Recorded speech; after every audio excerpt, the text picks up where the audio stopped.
በስመ አብ ወወልድ ወመንፈስ ቅዱስ አሐዱ አምላክ። በስም በአካል በገጽ ሦስት መለኮት በአሰራር ግን አንድ አምላክ የሚሆን በአንዲት ምስጋና የሚመሰገን አንዲት ስግደት የሚሰገድለት ግሩምና ልዑል በአካል የተለየ በባሕርይ በመለኮት በኃይል በሥልጣን አንድ የሚሆን ያልተፈጠረ ያልተሠራ ቅድመ ዓለም የነበረ ዓለምን አሳልፎ የሚኖር ጥንትና ፍጻሜ የሌለው የሚታየውንና የማይታየውን የሚዳሰሰውንና የማይዳሰሰውን ፍጥረታት ሁሉ የፈጠረ በስም ሦስት በማዕረግና በክብር ግን አንድ በሚሆን በአብ በወልድ በመንፈስ ቅዱስ ስም አምነን በታኅሳስ 14 ቀን የሚነበብ የሚጸለይ የአባታችን የአቡነ አረጋዊን የትሩፋቱን ዜና የሚናገር መጽሐፍ ገድል እናነባለን። የአባታችን የአቡነ አረጋዊ ጸሎቱና በረከቱ አማላጅነቱ ከወዳጅ ዘመዶቹ ከሕዝበ ክርስቲያኑ ጋር ለዘላለሙ ይኑር አሜን።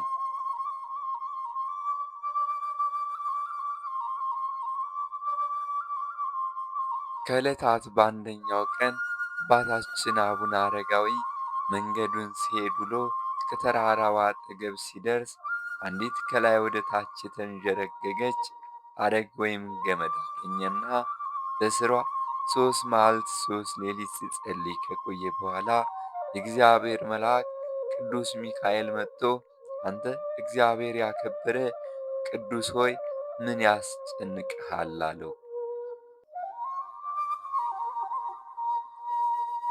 አባታችን አቡነ አረጋዊ ከዚች ተራራ ላይ ወጥቼ ስለ ኃጢአቴ እናዘዝና እለማመን ስለ በደሌም ይቅርታን እጠይቅ ዘንድ እወዳለሁ አለው።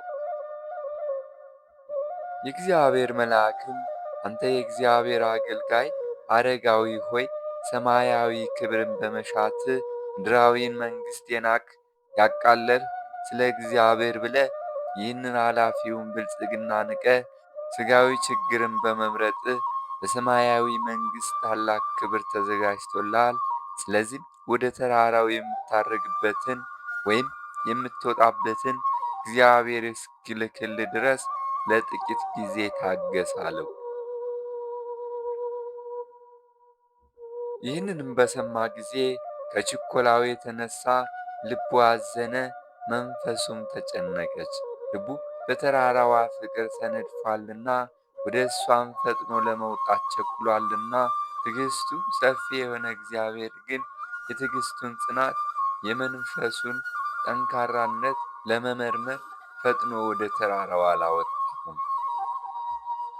ብፁዕ አባታችን አቡነ አረጋዊ ይህንን ተራራ በምን ልውጣው?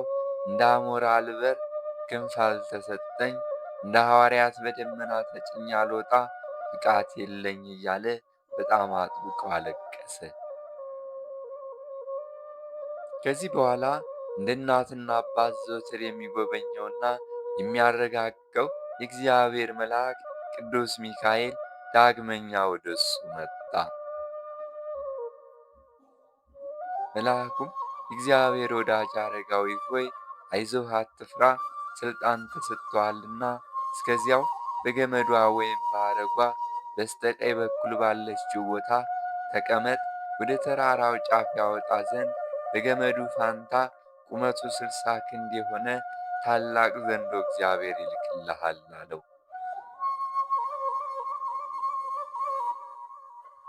እሱም በጾምና በጸሎት 2 ሱባዔ ወይም 14 ቀን ከዚያ ተቀመጠ።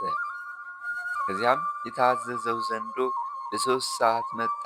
የመላእክት አለቃ ቅዱስ ሚካኤልም ፈጥነና ተዘጋጅ፣ ወደ ተራራው ያወጣ ዘንድ ከእግዚአብሔር የታዘዘ ዘንዶ ወደ አንተ መጥቶአልና አለው። ዘንዶም እንደታዘዘው ወደ እሱ ቀረበ። ብፁዕ አባታችን አቡነ አረጋዊ ዘንዶውን ባየ ጊዜ ፈጥነ ጅራትህን ወደ ታች አውርድና ወደ ተራራው አውጣኝ አለው። ይህ ዘንዶ ግን ጅራቱን ወደ አባታችን ወደ አቡነ አረጋዊ አላወረደም ነበር። ነገር ግን በተራራው ወገብ ላይ አስቀረው እንጂ። ይልቁንም ዘንዶ አባታችን አቡነ አረጋዊውን ከዚህ ተራራ ላይ ምን አለህ በማለት በሰው አንደበት ተናገረው። ዳግመኛም ስማይ ልንገርህ፣ በዚህች ተራራ ላይ በክንፍ ከሚበር ወፍ በስተቀር የምትበላው እንጀራ ወይም ራስህን የምታስጠጋበት እንጨት ወይም ዛፍስ እንኳ አይገኝም። ምን ታደርጋለህ አለው። ከእሷ ዘንድስ የሚገኙ በቀን የፀሐይ ሐሩር በሌሊት ቁርና ውርጭ ብቻ ናቸው አለው። አባታችን አቡነ አረጋዊ ይልቅስ ጅራትህን ወይም ጭራህን አውርድና የታዘዝከውን ፈጽም፣ ከምንፈልገው ነገር ሁሉ እግዚአብሔር የሚያሳጣን ነገር የለምና አለው። ይህን ባለው ጊዜ ጅራቱን አወረደ።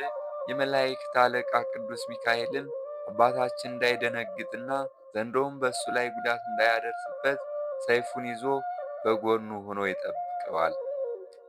የእሳት ፈረሶች ወይም የእሳት ሰረገሎች ድንገት መጥተው ኤልያስን ወደ ሰማይ ሲያወጡትና ሲያሳርጉት ደቀ መዝሙሩ ኤልሳዕ ይህንን እንደተመለከተ ማትያስና ሌሎቹም ደቀ መዛሙርቶቹ ይህን ድንቅ ታምር በሐብሉ በስተቀኝ ሆነው ይመለከቱ ነበር። እንደዚሁ በኋላ አረጋዊው የተባለ አባታችን አቡነ ዘሚካኤልም ደቀ መዛሙርቶቹ እየተመለከቱት በሰውነቱና በድንጋይዋ በዚያም በዘንዶ ላይ በሥላሴ ስም አማተበ። በዚያን ጊዜ በዘንዶ ጅራት ላይ ወጥቶ የተራራው ጉዞ እንደተጀመረ በቅጽበት ከተቀደሰው ተራራ ጫፍ ላይ አወንጭፎ በወረወረው ጊዜ ከዚያ እንደደረሰ 3 ጊዜ ሰገደ።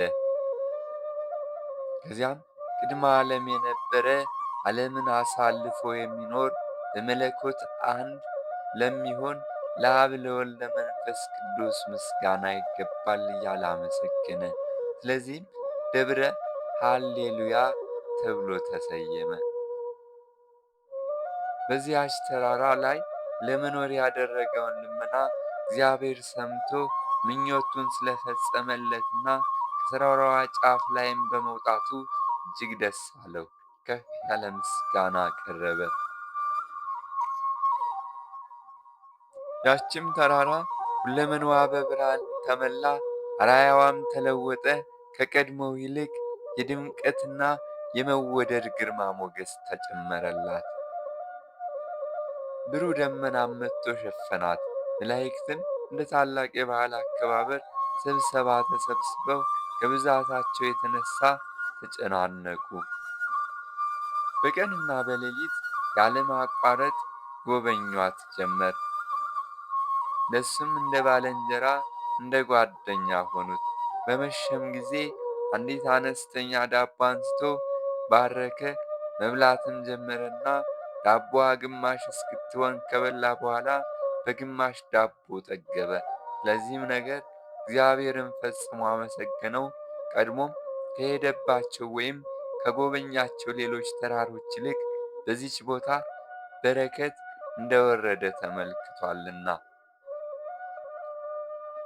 እነዚያም ተራሮች እሱ ካለባት ተራራ የራቁ አይደሉም።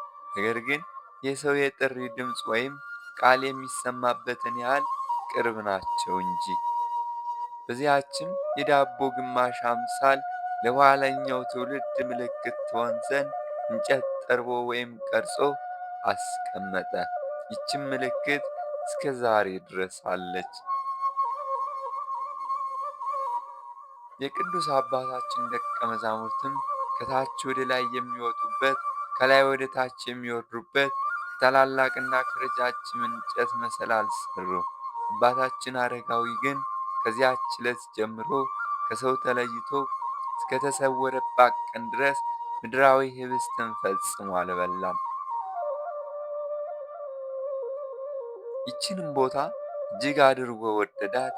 ትዕቢተኞች ሊረግጧት የማይቻል ኃይለኞች ወይም ሽፍቶች በመሳሪያቸው ኃይል የማይደርሱባት ከምድር ወይም ከታች ወደ ላይ ከፍታ ያላት ወይም የመጠቀችውን አግኝቷታልና ወደ እሷም እሱ ካልፈቀደ በቀር የሚወጣ የለም። ስለዚህም በእሷ ዘንድ ሊኖር ወደደ። እሱ ጸጥታንና ብቸኝነትን ወዳጅ ነውና።